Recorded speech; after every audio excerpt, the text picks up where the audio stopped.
back. It is a phrase unheard of just a few months ago. Now it is common currency, fake news. Only this weekend, Donald Trump launched his latest broadside on the media, talking again about fake news. But thousands of fake stories are being shared online, and sometimes it is tricky, especially for young people, to know what is real and what is not. Well, Ricky Boletto has been to one school here in the UK to see if students can spot the difference between fact and fiction. We've given this classroom 6 articles to read, but what they don't know is that every story is fake news. So, let's begin.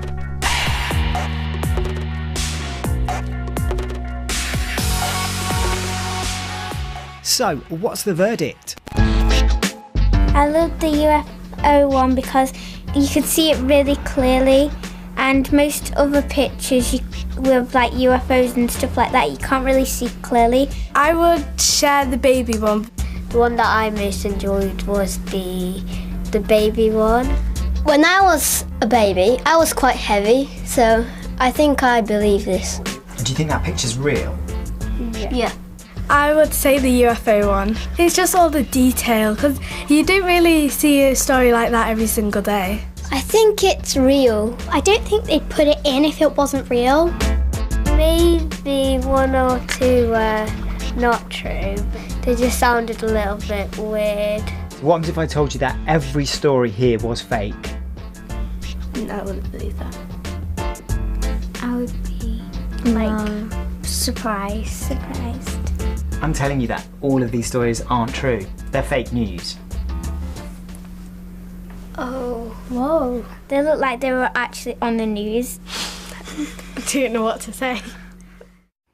I loved it when they heard it was fake news. Oh, said one of them. Let's talk more about this with Renee Hobbs, who's director of the Media Education Lab, who joins me from Rhode Island. And also here in the studio is the teacher Daniel Taylor with me to talk about the issues that film has raised. And Renee, to you first of all, I mean, does that short film at all surprise you, people being unable to pick out fact from fiction? Nope, it doesn't surprise me a bit. It's actually kind of challenging to discriminate between fake news and real news. And that kind of gotcha experience where kids are presented with something, asked to take it seriously, and then told it's fake probably doesn't do much by itself to advance their media literacy skills.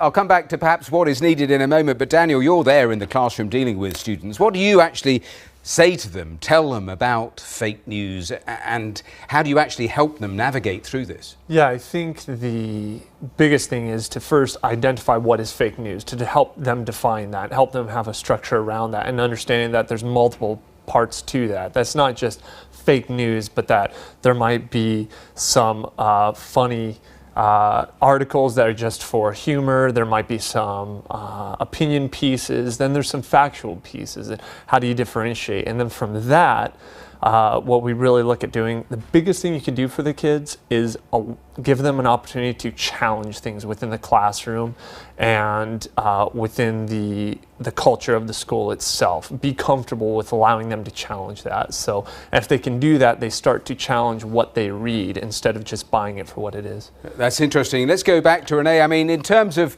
unpacking this, what is the best way to navigate this, to even be aware yourself that perhaps what you're seeing or reading might not actually be true? Yeah, well, you know, one great strategy, we find that you have to be asking who made this and what is their purpose, and what techniques are they using to hold my attention, and what values are they communicating. Daniel talked about this idea that people who are disseminating fake news have a lot of different motives. So learning to identify the author, the purpose, the motive, and the point of view, turns out those are core critical thinking skills about media. And the best way to unpack that is for teachers to model the process, showing their own reasoning process, and for students to get an opportunity to ask those critical questions. It's quite sophisticated, Renee, though, isn't it? Because we heard one of the students, and you hear this not just with younger people, with older people as well, trying to grapple with this, that they said that it looked real, just the way it was actually presented, and that actually can be quite a distraction, can't it, and divert you. Absolutely. We use heuristics like, does it look professionally produced? Are there any spelling errors? What is the quality of the image? We use heuristics to make judgments about the accuracy and inaccuracy of web information all the time. But what kids need to understand is the different types of online information. So one of the things I like to do, even with kids as young as middle school, is teach about what is sponsored content, what is aggregation, what's curation, what are new forms of investigative journalism that are happening inside of mainstream media and outside of mainstream media? What's a blog, right? What's a vlog? What's eyewitness news? So once kids have a vocabulary for understanding the new kinds of news that are circulating in the online environment, the quality of the discussion can get a lot deeper and a lot more sophisticated. That's very interesting, because there are lots of subtleties here, aren't there, Daniel? When you look at a tweet, for example, does it come from an activist group? So does it contain bias? All these things. Exactly. It's much more, much less straightforward than just fact fiction. Exactly, and I think what I try to do as a teacher, especially working with young children. Granted, with the permission set up on sites like Facebook and Twitter, they shouldn't be on there, but I don't think we should shy away from teaching them the skills to navigate those things. And you've had to navigate some big issues. I mean, in the last 12 months, we've had Brexit, we've had Trump. What were you saying to students in the classroom about this? I was approached quite a bit about it. I'd say the number one thing is leaning on what they've learned in the classroom.